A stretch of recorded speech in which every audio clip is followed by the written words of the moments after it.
estudo de Efésios. Estamos chegando praticamente ao final da exposição desta carta. E hoje nós estudaremos capítulo 5, ou melhor, capítulo 6, versos 5 a 9. Capítulo 6, versos 5 a 9. Quanto a vós outros servos, obedecei a vosso Senhor, segundo a carne, com temor e tremor, na sinceridade do vosso coração, como a Cristo, não servindo à vista, como para agradar a homens, mas como servos de Cristo, fazendo de coração a vontade de Deus, servindo de boa vontade, como ao Senhor, e não como a homens, certo de que cada um, se fizer alguma coisa boa, receberá isso outra vez do Senhor, quer seja servo, quer livre. E vós, senhores, de igual modo procedei para com eles, deixando as ameaças, sabendo que o Senhor, tanto deles como vós, está nos céus, e que com ele, e que para com ele, não há acepção de pessoas. Eu queria meditar com os irmãos nesta noite sobre o tema patrões e empregados. Patrões e empregados. Nós precisamos, antes de considerar o texto propriamente dito, entender o contexto em que Paulo vivia. Precisamos entender a questão da escravidão na época do Império Romano, as circunstâncias que cercavam o apóstolo Paulo quando ele escreveu esta carta. Precisamos afirmar que a escravidão parece ter sido universal no mundo antigo. Na época do Império Romano, uma alta percentagem da população era formada de escravos. Só para vocês terem uma ideia, na época que Paulo escreveu esta carta, existia aproximadamente 60 milhões de escravos no Império Romano. E não pensem vocês que os escravos eram apenas pessoas que lidavam com trabalhos serviçais, trabalhos pesados. Não. A massa de escravos era muito maior do que apenas o trabalho serviçal, o trabalho pesado. Haviam médicos escravos, professores escravos, administradores escravos. E naquela época, na verdade, a força de trabalho, a máquina de trabalho, e o trabalho todo era desenvolvido pelo braço do homem, era realizado pelos escravos. Era um conceito dos romanos que era uma indignidade os senhores realizar qualquer trabalho. Então todo o trabalho, desde o trabalho mais qualificado ao trabalho braçal mais bruto, era realizado pelos escravos. E o que é tremendo, meus irmãos, é que naquela época os escravos não tinham absolutamente nenhum direito. Eles eram propriedade exclusiva e absoluta de seus donos. Propriedades que existiam apenas para o conforto, para a conveniência e para o prazer de seus donos. Um escravo naquela época podia ser herdado. Por exemplo, o pai podia passar um escravo para o seu filho como herança. Ou você distribui uma casa, uma terra, um imóvel, um bem móvel.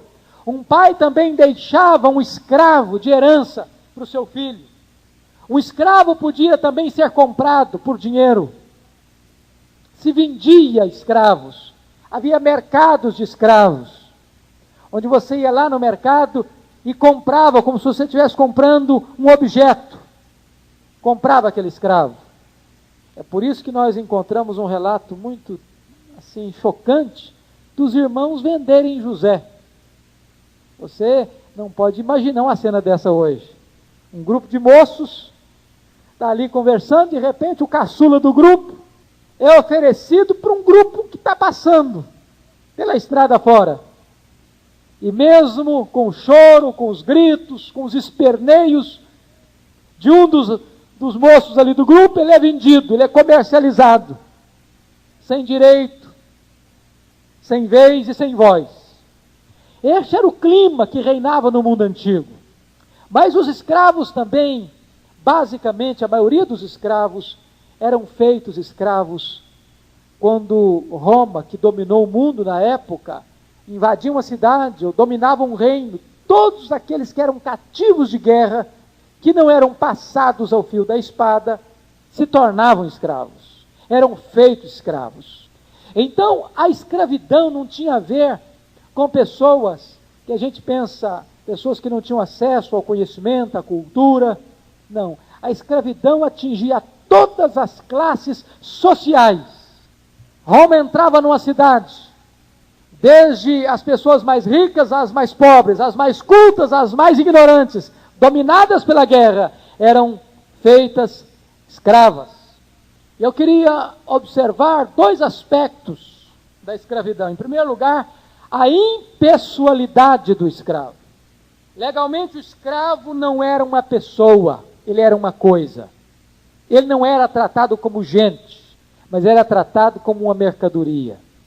E é impressionante que até mesmo os grandes pensadores gregos expressavam isso. Aristóteles, por exemplo, dizia que não podia existir amizade, relação fraternal de amizade entre um dono e um escravo. E Aristóteles dizia, não pode existir essa relação de amizade entre um dono e um escravo, porque Aristóteles afirmava que o escravo é apenas uma ferramenta viva, assim como uma ferramenta é um escravo inanimado. Para Aristóteles, um escravo era apenas uma ferramenta viva.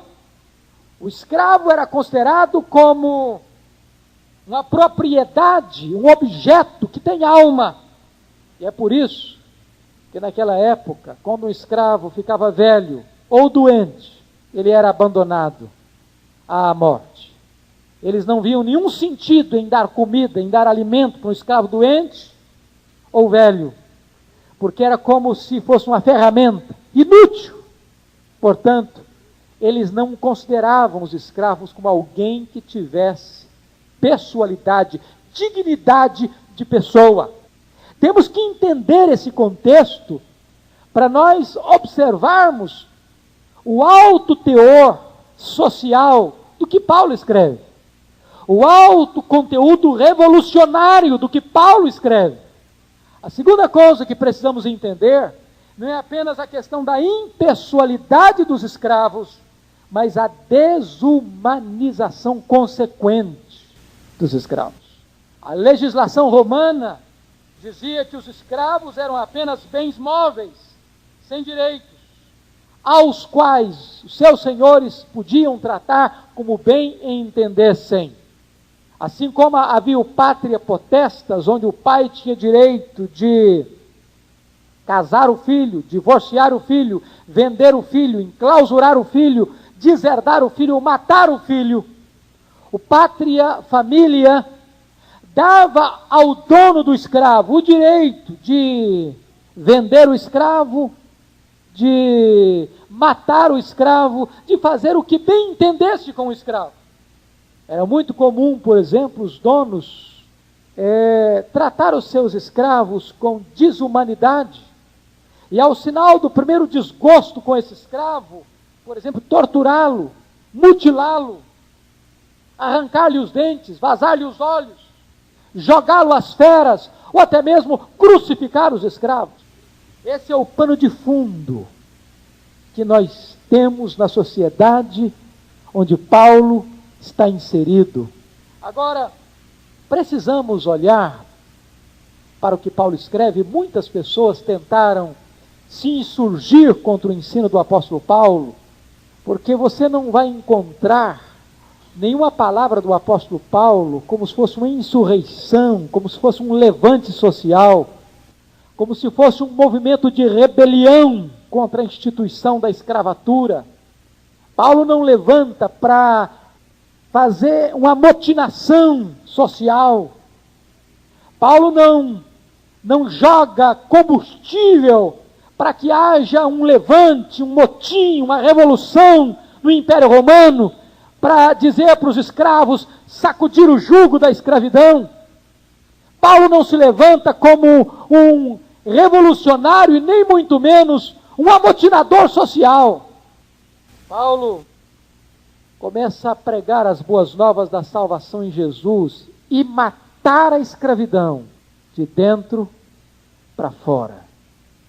Como alguém que vai arrancar a casca de uma árvore para expô-la à morte. O cristianismo, em vez de provocar prioritariamente uma revolução política e econômica, vai produzir uma revolução espiritual.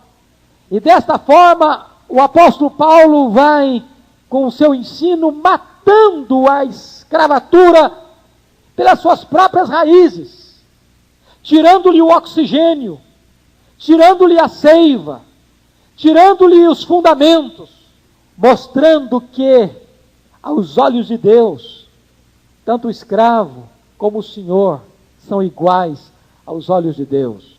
Eu queria que nós olhássemos, meus irmãos, para esse texto, para entendermos que é o cristianismo, com seus valores, é quem vai minar e acabar com a escravatura no mundo, a partir do ensino dos apóstolos.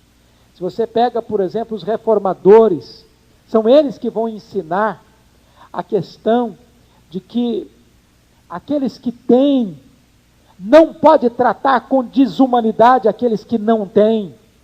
Um dos grandes lemas da reforma era o mistério do pobre e o ministério do rico. Não era a concentração da riqueza e do poder nas mãos de alguns para oprimir e esmagar aqueles que não têm, mas aqueles que têm agir com humanidade, com respeito, com dignidade, com aqueles que são desprovidos de bens, para que eles possam viver uma vida com dignidade humana. Se você perceber a pregação dos avivalistas, John Wesley, George Whitefield, foi quem abriu e preparou o terreno para a libertação dos escravos na Inglaterra, com Wilberforce. Se você perceber, é a influência do cristianismo é que vai levar à derrota do domínio escravocrata nos Estados Unidos em 1865. E é tão interessante que essa questão da escravatura era uma coisa tão forte que a mesma igreja defendia posições opostas. A igreja do norte defendia pelo evangelho a libertação dos escravos, e a igreja do sul, mais dominada pela agricultura, pelos fazendeiros, lendo a mesma Bíblia, queriam defender a tese de que deveria permanecer os escravos. E uma das grandes causas desta guerra da secessão, onde Abraham Lincoln, que era um presidente cristão, com a Bíblia na mão, tem então triunfo e vitória, onde a escravidão cai nos Estados Unidos em 1875, e vai cair aqui no Brasil, o último país do Ocidente onde vai cair a escravidão, em 1888. Mas é importante ressaltar que a escravidão foi abolida a partir de dentro, pela influência transformadora do Evangelho de Jesus Cristo. É por isso que eu gostaria então de convidar vocês a abrir a Bíblia aí no texto que nós estamos expondo, que é Efésios capítulo 6, versículos 5 a 9, para nós entendermos o que Paulo está nos ensinando. A primeira coisa que nós aprendemos então é o dever, vamos agora, livrando ou saindo desse contexto de escravidão, olhar esse texto dentro de uma ótica contemporânea. Portanto, meu tema é patrões e empregados. Vamos então olhar em primeiro lugar o dever dos empregados em relação aos seus patrões. Versículos 5 a 8. Como se deve exercer a obediência do empregado em relação ao seu patrão? Vamos ver? Versículo 5. Primeiro dever de um empregado em relação ao seu patrão é que o empregado deve ser respeitoso com o seu patrão. Versículo 5. Quanto a vós outros servos, obedecei a vosso Senhor, segundo a carne, com temor e tremor. Esse obedecer com temor e com tremor não é, no contexto aqui, terror servil, mas é reverência e respeito. O que Paulo está ensinando é que o trabalhador, o empregado, não deve se rebelar contra o seu patrão, contra a sua empresa. Ele não deve trair o seu patrão, ele não deve trair a sua esposa. Numa linguagem nossa, não deve jogar contra o patrimônio. Não deve estar numa empresa para torcer contra, para fazer de tudo para minar o seu patrão, para minar a sua empresa. Ele deve entender que ele deve sujeição àqueles que estão acima dele, com temor e com tremor. Paulo está ensinando que cristianismo não é escape das circunstâncias, mas é transformação das circunstâncias. Em momento nenhum Paulo está sugerindo aos servos se insurgir contra os seus patrões, mas a temê-los, a respeitá-los, a reverenciá-los. Segunda coisa, veja a parte B do versículo 5. Segunda coisa, os empregados devem ser íntegros.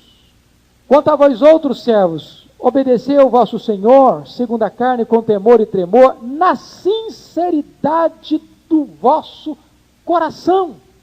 O empregado precisa trabalhar sem fingimento, sem duplicidade, sem hipocrisia, sem segundas intenções.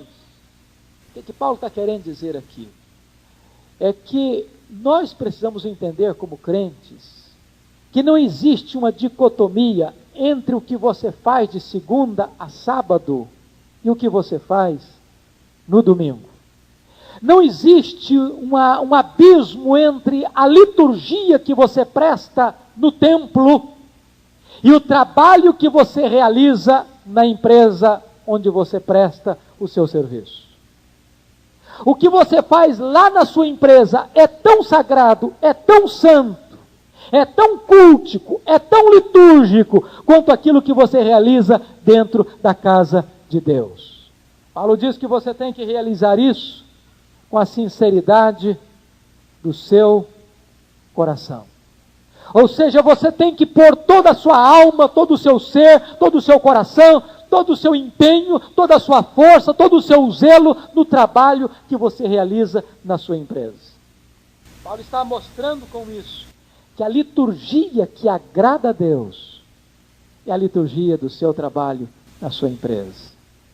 Lutero dizia isso, que o trabalhador cristão deveria trafegar da lavoura ou do seu escritório para a igreja, da mesma maneira que ele trafega da sua casa para a igreja. Ou da mesma maneira que ele trafega da igreja para a sua casa, ele deveria trafegar do seu trabalho para a sua casa. Não existem duas vidas, dois comportamentos, duas posturas, duas atitudes. Se o empregado não é honesto com o seu patrão, não é honesto com a sua empresa, o culto que ele oferece a Deus na igreja é vazio, é desprovido de significado e de sentido. Paulo está querendo dizer que quando você é um bom empregado, isso traz glória para o nome de Deus. Aliás, eu queria que você prestasse atenção num detalhe. Todos os versículos de 5 a 9 centralizam tanto o trabalho do empregado quanto a atitude do patrão, centraliza numa vida cristocêntrica. Se você ler o verso 5, ele diz que o empregado deve fazer com sinceridade do coração como a Cristo. No versículo 6, ele diz, mas como servos de Cristo, fazendo de coração a vontade de Deus. No versículo 7, ele diz que nós devemos servir como ao Senhor. No versículo 8, ele diz que é do Senhor que vem a recompensa. E no versículo 9, ele fala aos patrões, sabendo que o Senhor, tanto vosso, como dos empregados, está no céu. Ou seja, se o empregado e se o patrão não entender que a sua atitude, seja como empregado e como patrão, deve estar centrado na cristocentricidade, nós não vamos alcançar o entendimento e o propósito de Deus para a relação do nosso trabalho. Patrão-empregado, empregado-patrão. Terceira coisa, os empregados devem ser coerentes espiritualmente. Veja o versículo 5, a parte A.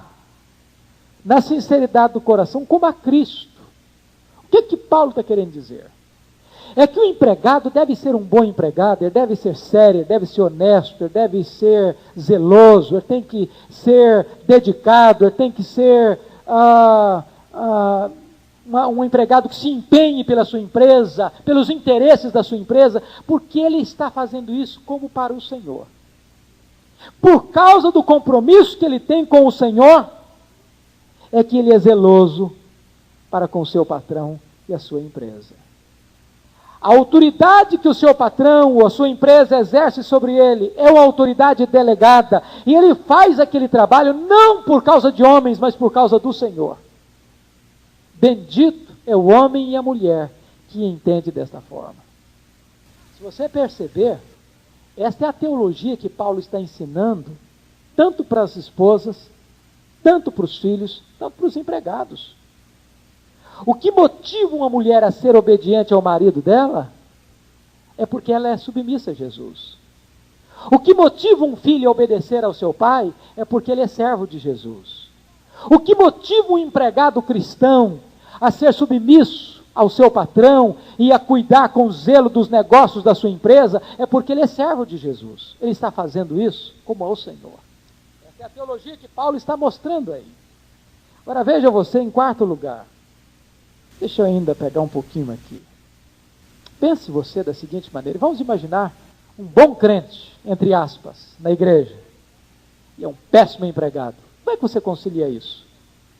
Como é que você entende uma pessoa que na empresa ele é um problema e na igreja ele é uma bênção? Vou usar bênção, entre aspas. Como é que você concilia uma pessoa que não cumpre o seu horário na empresa? Uma pessoa que faz corpo mole na empresa, que se possível ele joga contra o patrimônio na empresa. Se der uma chance, ele puxa o tapete do seu patrão na empresa. E na igreja é um crente cheio de gás, cheio de entusiasmo. O que Paulo está querendo nos mostrar é que não é possível um empregado ser infiel lá na sua empresa e ser fiel lá na igreja. Não tem como dicotomizar isso. Não existem duas vidas, uma vida secular e uma vida sagrada. Agora vejam vocês ainda, no versículo 6, Paulo vai trabalhar dois aspectos, um negativo e outro positivo, aqui ainda em relação aos empregados. No verso 6, ele vai dar o aspecto negativo.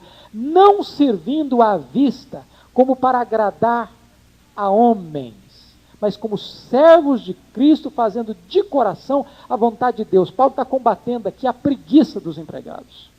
Aquele empregado que só trabalha se tem alguém olhando, se o patrão está vigiando, se tem que bater o ponto, se tem que prestar conta, etc, etc. Se não tem ninguém vigiando, se não tem que prestar conta, se não tem ninguém olhando, ele amolece.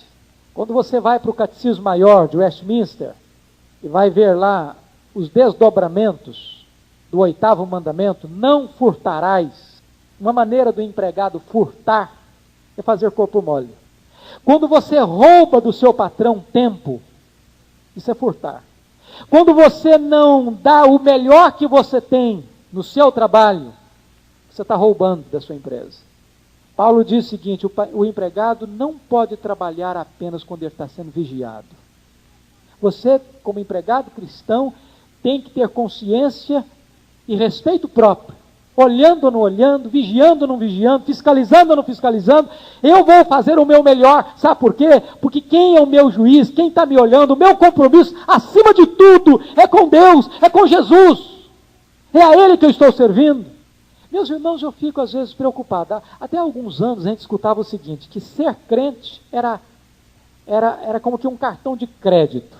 Não é verdade? Eu sou crente, bom, você pode emprestar dinheiro, você pode dar serviço, as empresas procuravam. Eu não sei se você já escutou isso, mas de vez em quando eu escuto esse negócio, me dá uma dor no coração. Eu tenho medo de dar emprego para crente. Já escutou esse negócio? Isso é complicado. Empregado crente é um empregado mais complicado, mais problemático. Não é compatível com as Escrituras. Ou então não é crente. Porque não dá para ser servo de Cristo e desobediente a Cristo ao mesmo tempo. E não pensemos nós que obediência a Cristo é alguma coisa que está apenas envolvido ao sagrado do templo, do litúrgico, do cultico, do templo. Não. Seu testemunho lá na sua empresa é fundamental. É por isso que o projeto de Deus é que você seja cabeça e não cauda. Que onde você chegue, você se projete. Fazer como José. Ele era escravo, e a Bíblia diz, mas Deus era com ele. Porque ele era leal ao seu Deus. Porque tudo que fazia, ele fazia com inteireza de coração. Fazia com toda a força da sua alma. Fazia o melhor que podia fazer. Já pensou, irmãos? O crente precisa ser assim. Não importa se no comércio, se na indústria, se no trabalho do campo, da lavoura, ou no hospital, ou na livre iniciativa. Onde você chegar, você diz, meu Deus, eu quero ser o melhor empregado aqui. Não é para vaidade, não, eu quero fazer o melhor que eu posso. Não é ser o melhor no sentido de competir com os outros, passar os outros para trás e pisar na cabeça dos outros para você crescer. Não é isso não. Você diz, meu Deus, eu quero fazer o meu melhor aqui nessa empresa. Eu quero dar o meu melhor. Essa é a postura do empregado crente. Paulo diz que quando o crente faz isso, ele está fazendo o quê? A vontade de Deus. Olha aí o versículo 6. Não servindo à vista como para agradar a homens, mas como servo de Cristo, fazendo de coração a vontade de Deus. Quando você está dando o seu melhor na sua empresa, você está fazendo a vontade de Deus. Deus não vai deixar você sem reconhecimento e sem recompensa. Quer seja você o empregado, quer seja você o patrão. Se você fizer uma coisa boa, o que você vai receber? Outra coisa boa. E de quem? Do Senhor. Deus é o galardoador. Olha que coisa fantástica. Deus não vai deixar você sem reconhecimento e sem recompensa. Meus irmãos, fazer o bem é um investimento extraordinário. Extraordinário. É por isso que o Senhor Jesus Cristo ensinou dizendo assim, dai e dar-se-vos-á. Boa medida, recalcada, cheia, transbordante, se vos darão. E Paulo diz que é aquilo que você semeia, é exatamente aquilo que você colhe. E normalmente a colheita é maior do que a semeadura. Então faça o bem. Você que é empregado, que está aqui hoje, peça a Deus, meu Deus, me ajude a abençoar a minha empresa. Me ajude a orar pelo meu patrão. Me ajude, Senhor, a desejar o sucesso da minha empresa. Coloque a sua inteligência, coloque a sua capacidade, coloque as suas energias, coloque os dons e talentos que Deus lhe deu para fazer com que trabalhe a sua empresa prospere. Quando você faz o bem a uma outra pessoa, aos interesses da sua empresa, diz a Bíblia que você receberá este mesmo bem da parte de Deus. Quantas vezes você já experimentou isso na sua vida, de dar a alguém alguma coisa? Às vezes uma oferta, uma ajuda, um socorro, e você recebe imediatamente. Aconteceu um fato que eu achei marcante o ano passado. Eu estava pregando nos Estados Unidos, quando fui para a minha formatura, e eu liguei para a Tinha, estava tendo a conferência missionária, o pastor Ronaldo estava aqui na nossa igreja, e ela me disse ao telefone, olha, você lembra aqueles $200 que nós tínhamos guardado? Eu falei, lembro. Pois é, eu resolvi dar aqueles $200 de oferta para o pastor Ronaldo. Eu falei, glória a Deus, está ótimo. Mas me impressionou porque meia hora depois, eu estava almoçando na casa de uma pessoa, e quando eu saí, a pessoa botou no bolso do meu paletó um envelope, eu não sabia o que era. Quando eu cheguei em casa, fui ver, eu tinha $200 no envelope. Exatamente os $200 que tinha sido dado de oferta. Ela tinha me falado daquilo meia hora antes.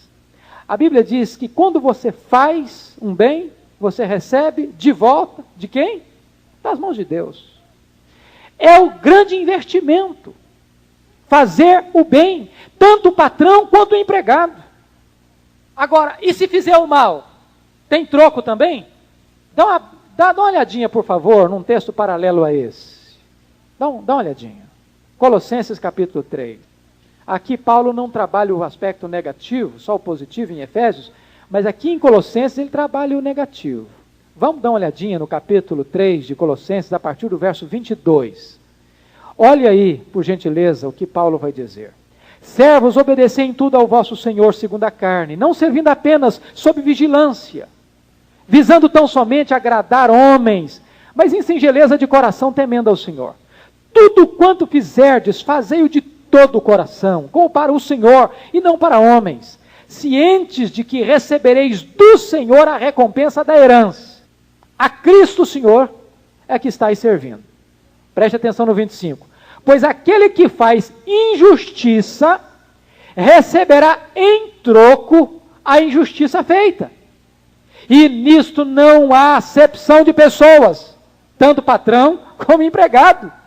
Senhores, tratai os servos com justiça e com equidade, certos de que também vós tendes Senhor no céu.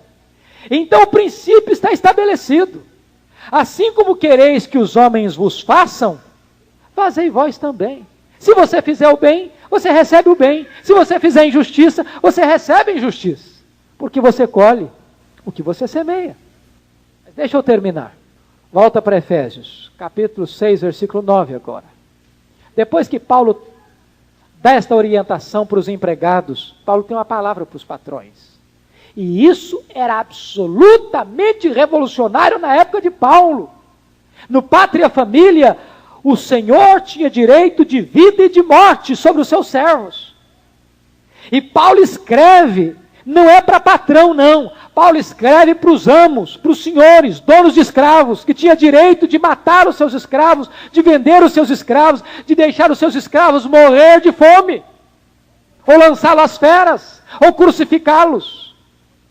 Olha como é que Paulo traz uma palavra revolucionária para aquela época. Paulo diz assim: e vós, senhores, de igual modo, procedei para com eles, deixando as ameaças, sabendo que o Senhor, tanto deles como vós, está nos céus, que para com ele não há acepção de pessoas. Na época de Paulo isso aqui era uma revolução. Então você vai perceber o seguinte, que Paulo vai mostrar três coisas aqui. Um princípio, uma proibição e um estímulo. Qual é o princípio? O princípio é a igualdade diante de Deus. Veja você aí. E vós, senhores, de igual modo procedei com eles. Qual o princípio? Se o patrão quer respeito do empregado, o que ele tem que dar para o empregado? Respeito. Se o patrão quer ser valorizado pelo empregado, o que ele precisa dar para o empregado? Valor. Se ele quer que o seu empregado seja leal com ele, o que ele tem que fazer com o empregado? Tratá-lo com lealdade. Meus irmãos, esse é um princípio tremendo. É o princípio da lei áurea de Jesus. Assim como quereis que os homens vos façam, assim fazei vós também a eles. Paulo está dizendo o seguinte, que não existem dois princípios, dois códigos de ética, um para patrão, outro para empregado. Aos olhos de Deus não existe superioridade, nenhum outro código de ética. Ambos devem ser tratados da mesma forma. O que o patrão precisa entender é que ele também é servo, e servo do mesmo Senhor. Paulo está dizendo com isso que o patrão não pode explorar o seu empregado. O patrão não pode pisar no seu empregado. O patrão não pode humilhar o seu empregado. O patrão precisa tratar o seu empregado com humanidade, com respeito, com dignidade. Uma pessoa humana igual a ele. Ele não pode exorbitar na sua posição, porque ele é chefe, porque ele é o empregador, porque ele está com a caneta na mão. É isso que Paulo está querendo nos dizer aqui. Segunda coisa, agora Paulo, além de trazer um princípio, ele traz uma proibição para os patrões. Qual é a proibição que Paulo traz para os patrões aí? Versículo 9. Deixando as ameaças. Na época de Paulo, os empregados ou os servos viviam debaixo do terror e do medo. E Paulo está dizendo aqui o seguinte, que o patrão não pode ameaçar os seus empregados. De que maneira? Agindo com desumanidade, agindo com truculência, agindo com despotismo, agindo com rigor desmesurado. Eu gosto muito daquela posição colocada por Erich Fromm, quando ele fala de autoridade. Erich Fromm diz que existem dois tipos de autoridade. A autoridade imposta e a autoridade adquirida. A autoridade imposta, ele é a autoridade do grito, da força, da ameaça, do poder da caneta. A autoridade adquirida é aquela autoridade que você exerce porque conquistou o direito de ser líder. Onde a pessoa trabalha não com medo, não por coação, não com medo de ser mandado embora, mas trabalha com alegria, com motivação. Aliás, acho que todas as empresas estão mexendo com isso hoje, né? Saltou da importância do QI para o QE, onde se percebe o seguinte, que o maior investimento que você pode fazer no seu empregado é dar-lhe motivação para trabalhar com alegria. Quando o empregado trabalha acuado, com medo, onde o clima é tenso, ele não produz. Ou ele trabalha sem alegria, sem espontaneidade.